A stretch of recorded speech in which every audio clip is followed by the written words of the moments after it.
যারা আজকের আমার এই লাইভ ক্লাসটা দেখছো তোমাদের সবাইকে আমার লাইভ ক্লাসে স্বাগত। তোমরা জানো ইতিমধ্যেই বাংলাদেশ সহকারে পুরো বিশ্ব একটা মহামারীতে আক্রান্ত। সেই জায়গায় দীর্ঘ অনেক দিন আমাদের প্রাণী শিক্ষা প্রতিষ্ঠান বন্ধ আছে। আর আমাদের মনে হচ্ছে যে তোমরা হয়তো পড়াশোনা থেকে একটু দূরে সরে গেছো।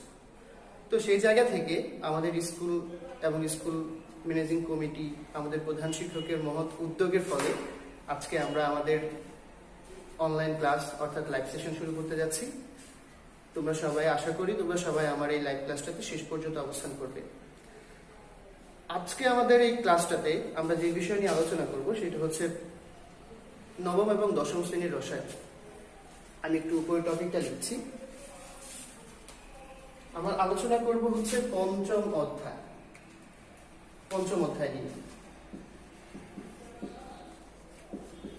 পঞ্চম অধ্যায় শিরোনাম হচ্ছে রাসায়নিক বন্ধন।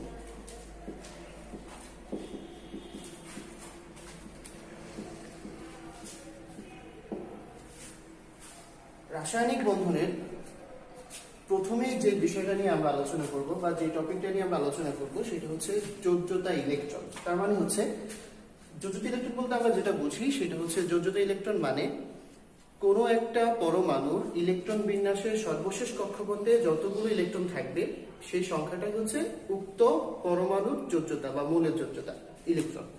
যেমন আমরা যদি একটা পরমাণু ধরি সোডিয়ামের মধ্যে মূল ইলেকট্রন সংখ্যা 11টি। আমরা যদি ইলেকট্রন বিন্যাস করলে আমরা দেখতে পাবো 1s2 2s2 2p 6 3s1। এখন আমরা দেখছি প্রথম শক্তি স্তর, দ্বিতীয় শক্তি স্তর এবং তৃতীয় শক্তি স্তর। প্রথম শক্তি স্তরে 2টা ইলেকট্রন, দ্বিতীয় শক্তি স্তরে 6 এবং 2 8টা ইলেকট্রন এবং সর্বশেষ 3 নম্বর শক্তি স্তরে মোট ইলেকট্রন সংখ্যা 1টি। অর্থাৎ যোজ্যতা ইলেকট্রন বলতে আমরা সর্বশেষ কক্ষপথের ইলেকট্রনটাকে বুঝাবো, যেটা 3s 3 নম্বর শক্তি স্তরে যে একটি ইলেকট্রন আছে সেটা হচ্ছে সোডিয়ামের যোজ্যতা ইলেকট্রন। আমরা যদি এর মডেলটা আঁকতে যাই তাহলে আমরা যেটা দেখবো, সোডিয়াম এগুলো যদি শক্তি স্তর হয় তাহলে সোডিয়ামের মধ্যে প্রথম শক্তি স্তরে 2টা ইলেকট্রন, দ্বিতীয় শক্তি স্তরে 8টা ইলেকট্রন এবং তৃতীয় শক্তি স্তরে ইলেকট্রন সংখ্যা 1টি। আর এই একটি হচ্ছে উক্ত মৌলের অথবা পরমাণুর যোজ্যতা ইলেকট্রন। আশা করি তোমরা সবাই এই জিনিসটা বুঝতে পেরেছো। অ্যাকশন। এরপর আমরা যে টপিকটা নিয়ে আলোচনা করব সেই টপিকটা হচ্ছে যোজনী।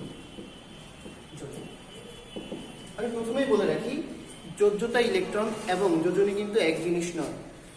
যোজ্যতা ইলেকট্রন হচ্ছে কোনো মৌলের সর্বশেষ কক্ষপথে যতগুলো ইলেকট্রন থাকবে সেই সংখ্যাটাই হচ্ছে উক্ত মৌলের যোজ্যতা ইলেকট্রন।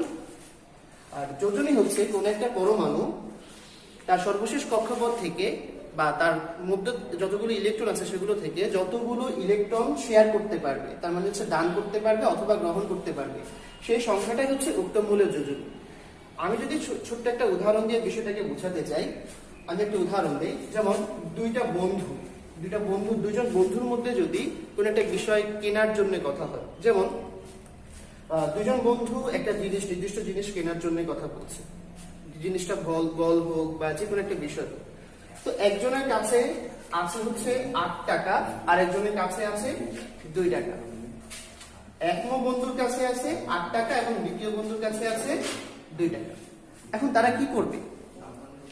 যার কাছে 8 টাকা আছে সে তার জন্য যদি বলটা কিনতে চায় তাহলে তাদের মোট 10 টাকার প্রয়োজন, কিন্তু সে তার কাছে আছে 8 টাকা আর দ্বিতীয় বন্ধুর কাছে আছে 2 টাকা। এখন সে কি করবে?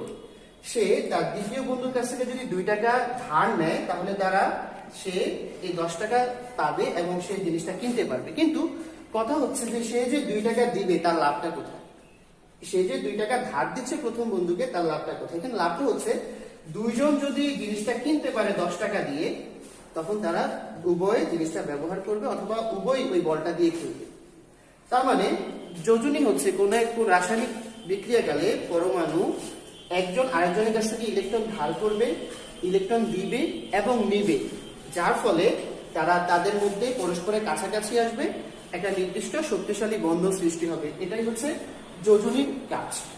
তার মানে যোজনীটা আমি আরেকবার যদি বুঝাই বা আরেকবার যদি বলি তাহলে এভাবে বলতে হয় যে পরমাণু তার কক্ষপথ থেকে, অর্থাৎ পরমাণুর মধ্যে যতগুলো ইলেকট্রন আছে তার মধ্যে থেকে যদি সে যতগুলো ইলেকট্রন গ্রহণ করতে পারে অথবা ত্যাগ করতে পারে সেই সংখ্যাটাই হচ্ছে উক্ত মৌলের যোজনী। আমি সোডিয়ামের কথাই বলছি, যেমন সোডিয়ামের কথা বলি। সোডিয়ামের ইলেকট্রন বিন্যাস থেকে দেখা যায় যে সোডিয়ামের মধ্যে মোট ইলেকট্রন সংখ্যা হচ্ছে 11টি। সে তার 11টি ইলেকট্রন থেকে 1s2, 2s2, 2p6, 3s1 তার মধ্যে মোট 11টি ইলেকট্রন সংখ্যা আছে। এখন সে যদি তার ইলেকট্রন সংখ্যা থেকে এই একটি ইলেকট্রন বাদ দিয়ে দেয় তাহলে তার সর্বশেষ কক্ষপথে অষ্টক পূর্ণ হয়। তার মানে হচ্ছে তার সর্বশেষ কক্ষপথে 8টা ইলেকট্রন হয়। তাহলে সে কি করবে? সে যদি কোনো রাসায়নিক বিক্রিয়ায় অংশগ্রহণ করে অথবা সে যদি কোনো রাসায়নিক বিক্রিয়ায় অংশগ্রহণ করতে চায় তাহলে তাকে এই একটা ইলেকট্রন দিয়ে তার মধ্যে স্থিতিশীলতা অর্জন করতে হবে, অর্থাৎ সে একটা ইলেকট্রন দানের মাধ্যমে অপর একটা মৌলের সাথে বন্ধনে আবদ্ধ হবে। যেমন যদি ক্লোরিনের কথা হিসেব করি, ক্লোরিন তার পারমাণবিক সংখ্যা হচ্ছে 17। যদি ইলেকট্রন বিন্যাসের দিকে তাকায় 1s2, 2s2, 2p6, 3s2, 3p5, যদি ইলেকট্রন বিন্যাসের দিকে তাকাই তাহলে দেখছি যে সর্বশেষ কক্ষপথ অর্থাৎ 3 নম্বর কক্ষপথে ইলেকট্রন সংখ্যা হচ্ছে 5 এবং 2, মোট 7টি। কিন্তু আমরা জানি কোন একটা মৌল যদি স্থিতিশীলতা অর্জন করতে চায়, তার নিকটতম নিষ্ক্রিয় গ্যাসে ইলেকট্রন বিন্যাস অর্জন করতে চায়, তাহলে তার সর্বশেষ কক্ষপথে মোট 8টা ইলেকট্রনের প্রয়োজন। কিন্তু ক্লোরিনের মধ্যে মোট ইলেকট্রন সংখ্যা সর্বশেষ কক্ষপথে ইলেকট্রন সংখ্যা 7টি। এখন সে কি করবে? সে 7টা ইলেকট্রন দান করবে নাকি তার মধ্যে আরেকটা ইলেকট্রনকে গ্রহণ করে নিবে? তাহলে তার মধ্যে অন্য জায়গা থেকে আরেকটা ইলেকট্রনকে গ্রহণ করা সহজ, এই জন্য সে আরেকটা ইলেকট্রন গ্রহণ করবে। তার মানে সোডিয়াম কোনো রাসায়নিক বিক্রিয়ায় অংশগ্রহণ করতে গেলে একটা ইলেকট্রন দান করবে, আর ক্লোরিন কোনো রাসায়নিক বিক্রিয়ায় অংশগ্রহণ করতে গেলে তার মাঝখানে আরেকটা ইলেকট্রনকে গ্রহণ করে নিবে। এটাই হচ্ছে যোজনী। যে বিষয়টা নিয়ে আমরা পরবর্তীতে আলোচনা করব সেটা হচ্ছে যৌগমূলক এবং তার যোজনী।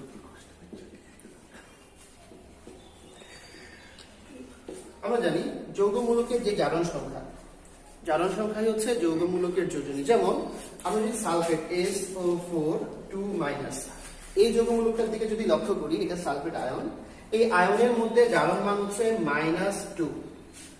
সালফেট আয়নের জারণ মান -2।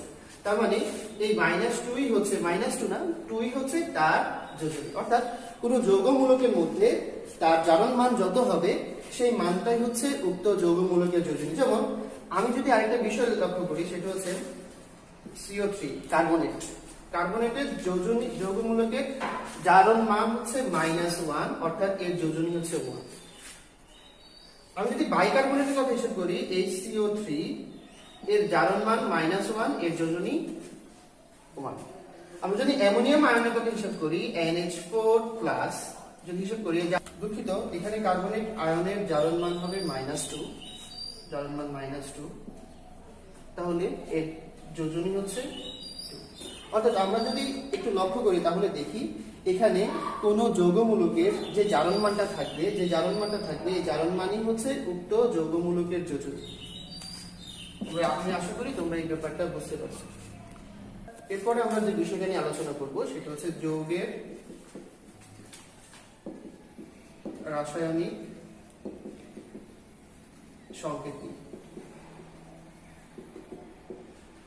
কোন যৌগ অর্থাৎ কোন একটা যৌগ যদি তৈরি করতে হয়, আমরা যদি কোনো যৌগ তৈরি করতে চাই তাহলে সেখানে একের অধিক মৌলের সম্পৃক্ততা থাকতে হবে। তার মানে একাধিক মৌলের সমন্বয়ে কোন একটা যৌগ তৈরি হবে। যেমন সোডিয়াম প্লাস ক্লোরিন মিলে যে যৌগটা তৈরি হবে সেটা হচ্ছে সোডিয়াম ক্লোরাইড।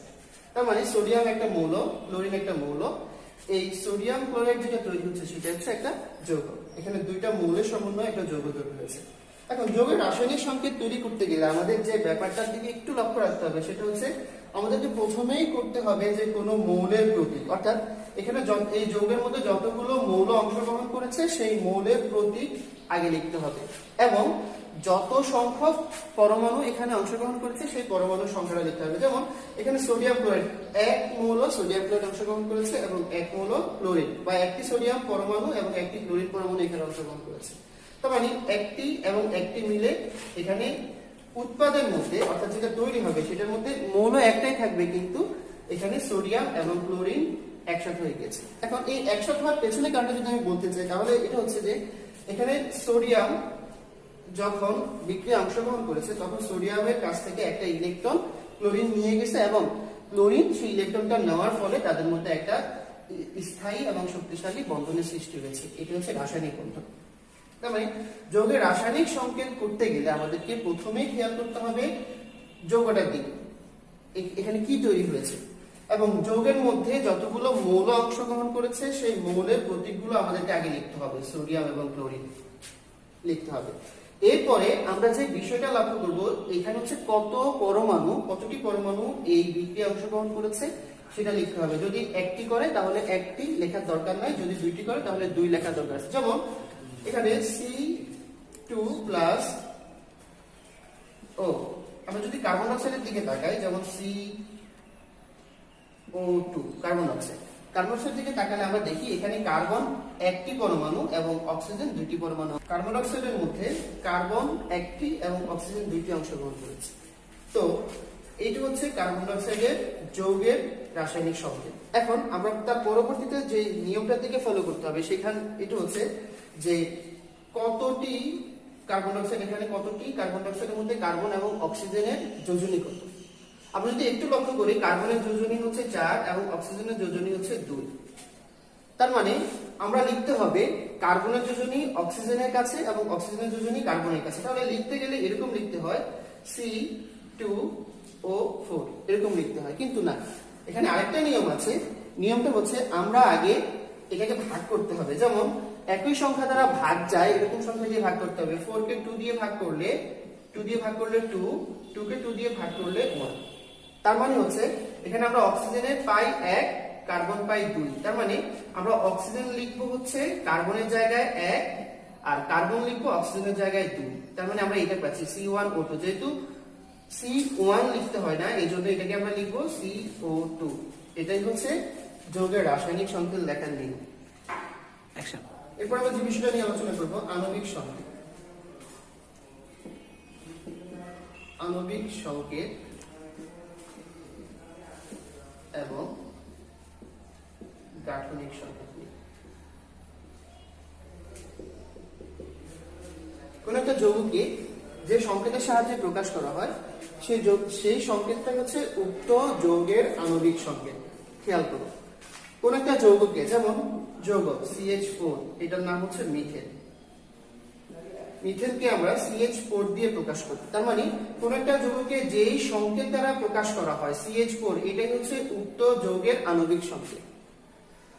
তাহলে মিথেনের আণবিক সংকেত হচ্ছে CH4। তার মানে কোন একটা যৌগকে যেই সংকেত দ্বারা প্রকাশ করা হয় সেই সংকেতটাই হচ্ছে উক্ত যৌগের আণবিক সংকেত। এরপর আমরা যদি আরেকটা জিনিস খেয়াল করি, সেটা হচ্ছে যেমন C3H8 প্রোপেন। এখন আমরা যদি এইটার দিকে লক্ষ্য করি, প্রোপেনের আণবিক সংকেত হচ্ছে C3H8, অর্থাৎ এখানে 3টা কার্বন এবং 8টা হাইড্রোজেন অবস্থান করছে। তাহলে এই প্রোপেনকে C3H8 দিয়ে প্রকাশ করা হয়, এটাই হচ্ছে প্রোপেনের আণবিক সংকেত। এরপরে আসি গাঠনিক সংকেতে। গাঠনিক সংকেত হচ্ছে এই মিথেন অণু পরমাণুতে বা অণুতে, মিথেন অণুতে এই মিথেন এবং কার্বন এবং হাইড্রোজেনের অবস্থান যদি বন্ধনের সাহায্যে দেখা যায়। যেমন আমি যদি লিখি কার্বনের যোজনী 4 এবং সে তার চারদিকে 4টা হাইড্রোজেনকে আকর্ষণ করবে, বা কার্বনের চারদিকে 4টা হাইড্রোজেন অবস্থান করবে। যখন কার্বনের চারদিকে 4টা হাইড্রোজেন অবস্থান করলো এবং এটা আমরা বন্ধনের মাধ্যমে প্রকাশ করলাম বা দেখালাম, তখনই সেটা হচ্ছে গাঠনিক সংকেত। যেমন প্রোপেনের গাঠনিক সংকেত, প্রোপেনের মধ্যে C3H8, অর্থাৎ প্রোপেনের মধ্যে কার্বন সংখ্যা হচ্ছে 3টি। এখন এর মধ্যে আমরা হাইড্রোজেন, অর্থাৎ আমরা জানি একটা কার্বনের মধ্যে 4টা বন্ধন অবস্থান করবে। তাহলে আমরা যদি লিখি তাহলে লিখতে পারি hydrogen hydrogen hydrogen hydrogen hydrogen. অর্থাৎ আমরা যদি এটা একটু কাউন্ট করি, দেখো 1 2 3 4 5 6 7 8 এই তিনটা কার্বনের সাথে মোটামুটি ভাবে 8টা হাইড্রোজেন যুক্ত আছে। তার মানে এই কার্বনের সাথে 4টা বন্ধন 1 2 3 4 1 2 3 4 1 2 3 4 অর্থাৎ প্রত্যেকটা কার্বনের সাথে 4টা করে বন্ধন আছে। এখন আমি যখন এই বন্ধন দিয়ে এই প্রোপেনটাকে প্রকাশ করলাম, এটাই হচ্ছে প্রোপেনের গাঠনিক সংকেত। তার মানে আণবিক সংকেত হচ্ছে কোন একটা নরমাল সংকেত দিয়ে, অর্থাৎ প্রোপেনের যে সংকেত C3H এটা দিয়ে যদি প্রোপেনকে প্রকাশ করা, এটা হচ্ছে আণবিক সংকেত। এবং বন্ধনের সাহায্যে যদি এইভাবে প্রোপেনকে প্রকাশ করা হয়, এটা হচ্ছে প্রোপেনের গাঠনিক সংকেত। বাড়ির কাজ দেখি। বাড়ির কাজ হচ্ছে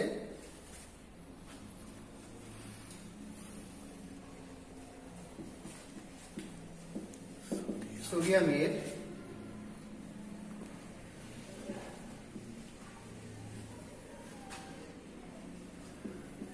যোজনী এবং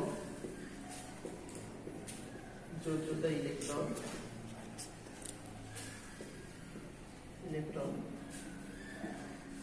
একই।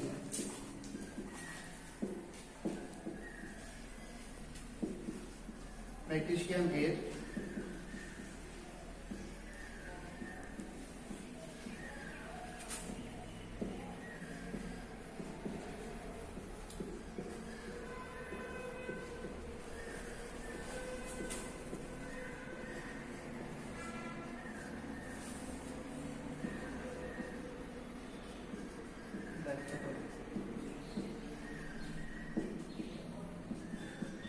পরে ক্লোরিন এর যোজনী এবং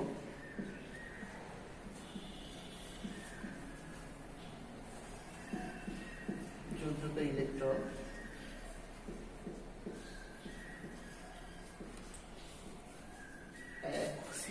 নয় কেন